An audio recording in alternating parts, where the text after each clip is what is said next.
Alright guys, welcome back to Frugal Homestead. So we figured it was finally time to sit down and just have a conversation and explain what we're doing.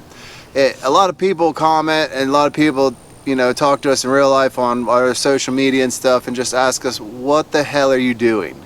And to some people it may seem like controlled chaos. And it kind of is. Or just chaos. But our lives, especially since the kids have grown up and kind of moved out and maybe come back home and all that, it just taught us that we don't want to work all the time. We don't mind working all the time because we want to spend time together and work on things. But we don't want to have to go somewhere and trade our time, which is very valuable as we start what is essentially the second half of our life, and trade it to someone for a meager paycheck and be able to be told when and where, how we're going to do things, etc. So we started down a road following something called a practice called FIRE, which is financial independence, retire early. Now, don't be real closed-minded about that, because you may be like, you're young, you shouldn't be thinking about retirement. Nobody says you have to actually retire. The concept of FIRE is taking your time back and using it more efficiently and to do the things that you want to do, to be intentful with your life and do the things every day that make you happy. So if it makes you happy to go work at a lower paying job doing something you like if you like dogs and you want to go work at a shelter but you're only going to make like minimum wage, you should be able to do that. And by following the FIRE principles, you can do that, or you can just sit on a beach all day. It's just kind of a movement of people that are just trying to take their time back. There's many flavors of FIRE, and we'll go more into this later in the video, but it is a whole community. It can be found on Reddit, it can be found on YouTube, it can be found online in blogs. So if this is something as you watch this video that's interesting to you, make sure you pursue that community. So going from that, you have to ask yourself, what are you going to do for work? And what are you currently doing for work? So to explain that part of the situation, I probably should hand it over to my wife, because she actually is in the normal grind stage. So I currently work a 40-hour-a-week job, and it will continue working that until sometime mid-summer next year. We're not sure exactly when, but sometime during the summer, hopefully. But we also do a lot of side gig work that we can choose our own hours and work when it's convenient for us. That's to make extra cash that will pay for our projects, obviously, that you've seen around the farm here, but also that goes into some of our investments to help us reach our FIRE goal. So Missy actually works a 4-day work week. So she actually, even at her work now, has optimized her hours to be able to get the most of her time back by changing to the job she's in now. I, on the other hand, have kind of gotten to a place in life where I can do these side gigs, and that has given me the leverage to push back against the contractors and different people that I do jobs for, to set my own schedule and effectively set a new pay model for me. Because if I can make this much an hour over here doing my gig apps and stuff, it forces the contractors and other people around me to naturally know that I need that amount of money, because if I can go make it there just delivering food or groceries or something else, they know that if I'm going to go out and slave on a job site, I don't have to tell them this, because all the people I work for are very reputable, very good people, and they just know, okay, this is what I need to pay him to get him on the job site, or this is what I need to subcontract this job to where I don't have to touch it. And I've kind of made a name for myself to where they know the job's going to get done. If me and Missy or me and the boys show up, it's getting done. So having that name makes it easy. But I basically live a semi-retirement life, because I get to pick and choose my jobs when I go, and I get to go out and make money when it is most productive for our family. But lately I've been kind of at the farm working on everything. That's been my job lately, is to do the physical labor here on the farm to get the properties ready.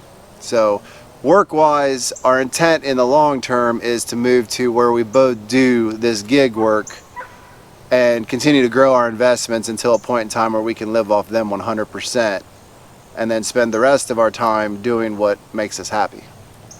Now, you hear a lot of talk about investments here, and I just wanted to give you a brief overview. We're going to be doing videos in the future on every single aspect of our investing. We're going to probably make it a weekly series, like once a month, 1 week a month, a video will be about our investments. But you need to understand that we are not closed-minded investors. We are investors. We're not dividend investors. We're not just true index fund investors. We're not crypto investors. We're not any one kind of investor. The one thing we've always done well as a couple and as a family is to hedge our bets. I never want to be caught standing there going, what am I going to do now? So we do invest in the stock market. We do invest in real estate. We do invest in crypto. We do invest in dividends. We do invest in various forms of passive income. We don't invest in any one thing. We have certain allocations for each, and we'll go over that more in the future. But we've done an excellent job of building up our portfolios. Missy's been building up her 401k. We have a lot of investments in place at this point in time. So as we grow those more, then it's going to come to a day when those investments pay for our everyday life. But we also are building investments that will help in our day-to-day life once Missy retires from her actual job next summer sometime. And we'll talk more about that later in the video as well. So currently, we live in our house, but we're building the tiny house, as I know you guys have seen some of the videos recently. Tony has really been busting his butt to get that done. Really appreciate it. A lot of hard work there going in. Alright, so the current situation with the houses are, we own 2 pieces of property. We own the almost 24 acres with the main house, and then we own a second property that has almost an acre that we're building the tiny house on. So the ideal is we're going to get both of these houses ready to go. Tony's been really busting his butt on getting them all ready to go, building the tiny house, but we're going to live in the tiny house and we're going to sell the big property in the big house. Now, the Hocking Hills is honestly headed towards like a Gatlinburg feel. It's getting extremely expensive here, and that was one of the major deciding factors in this. Because if you do cost on basis, basically what we paid for the property and what the taxes are going to be now, because they're changing right now, and then 7 years from now, our cost basis will be almost 8% a year that we'll have to pay in property taxes alone. That's not counting insurance and all the other things. So they're basically taking this, because it is a beautiful area and a lot of people enjoy coming here, to a very tourist trap area, and it's going to be extremely expensive to live here. Now, a lot of people would argue if you hold that property, it'd be worth about 3 times as much in 15 years. You're correct in that. It's true. But we have other plans for our lives and other things we want to do other than having to be here maintaining this property. This property has been good to us, it treated us well, but now we're going to use it as a launch pad to the next part of our life, which the next part of our life will be doing something we call Barista FIRE. Now there's many flavors of fire, that's what they call them, different types of fire. You can lean fire, you can fat fire, you can do a coast fire. We are leaning towards the Barista FIRE. So I'm sure a lot of you don't know what that means. Well, basically the simple fact of it is you turn on your investments to help pay part of your bills, and then you work a job that you can accept or that you like, or you're basically downgrading to an easier job or working less hours. So between your investments and what you make off your part-time job or whatever, it equals up to your living expenses. So our plan is to do Barista FIRE for about 5 years between our gig apps and then using our dividend portfolio to offset the cost. And then obviously we have other investments if we need to do drawdown in a different way, because we can do what's called the 4% rule, which is 4% drawdown, which generally speaking is a conservative pool that if you pull 4% of your investment portfolio, it should last pretty much 60 years. Some people say forever, some people say 20 years. The numbers I've run, 60 years is probably a good number in the returns of the stock market lately. But, and this is kind of the one thing that everybody's been asking us about, and some of our close friends already know. So all of this is to set up for what's next. Which is?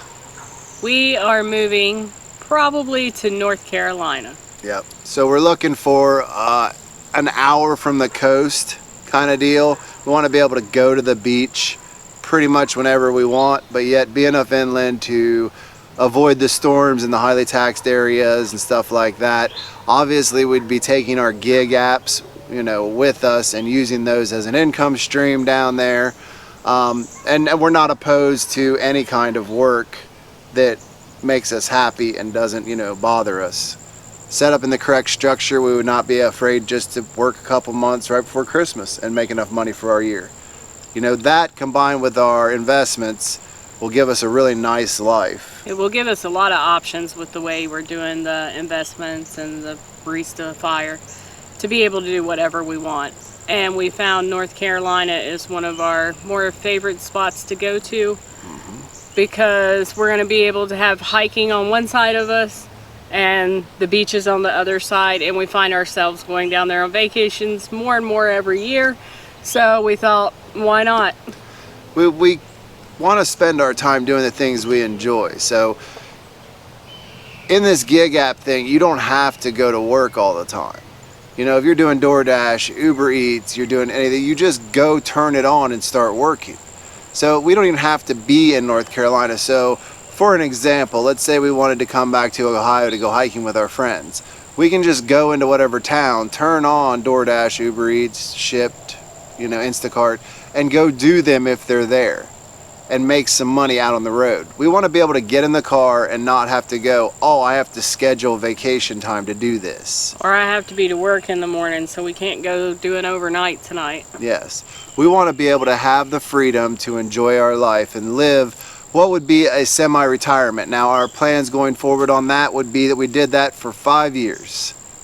That's the goal, is 5 years, at which point in time we will have, if everything goes to plan, which things normally don't with us, but we would be in the $500,000 to $600,000 investment range, and from there we will decide, do we want to continue on or have we made enough?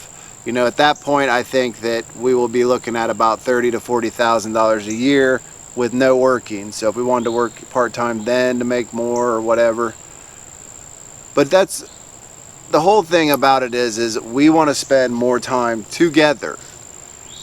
Sometimes I like her, just sometimes.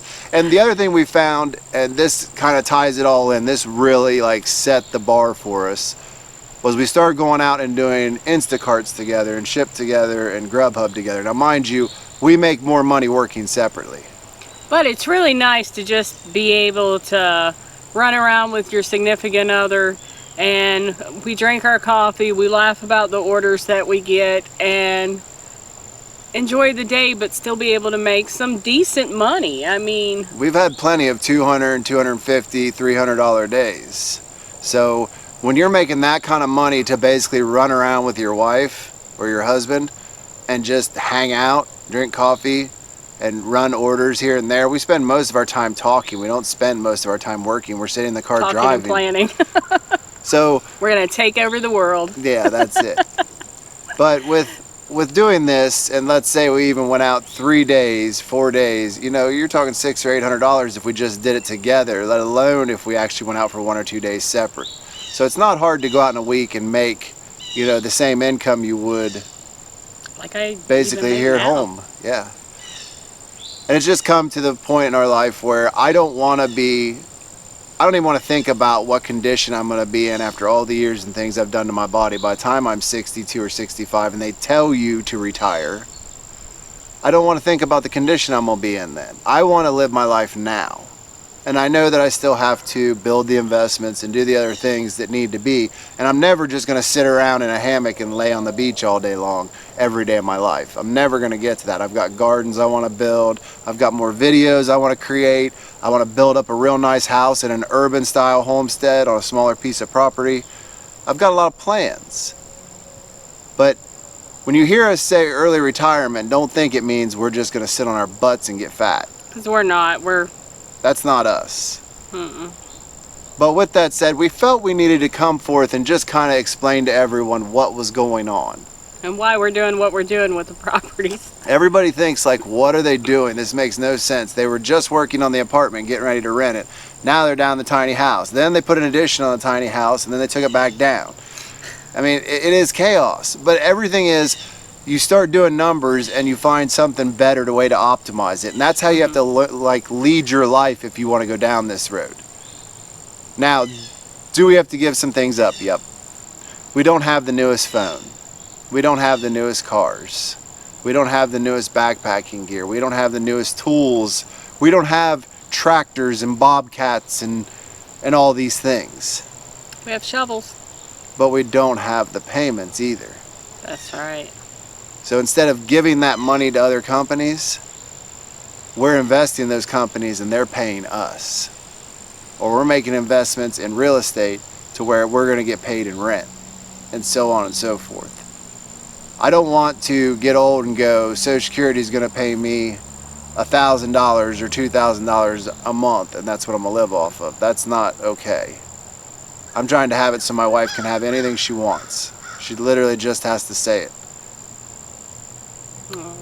Now, with that said, and I don't know why you wouldn't have already, I would definitely suggest, if you are interested in anything we just talked about, or if you just want to see us try and possibly see us fail and then try again, because it may happen, but we'll never give up.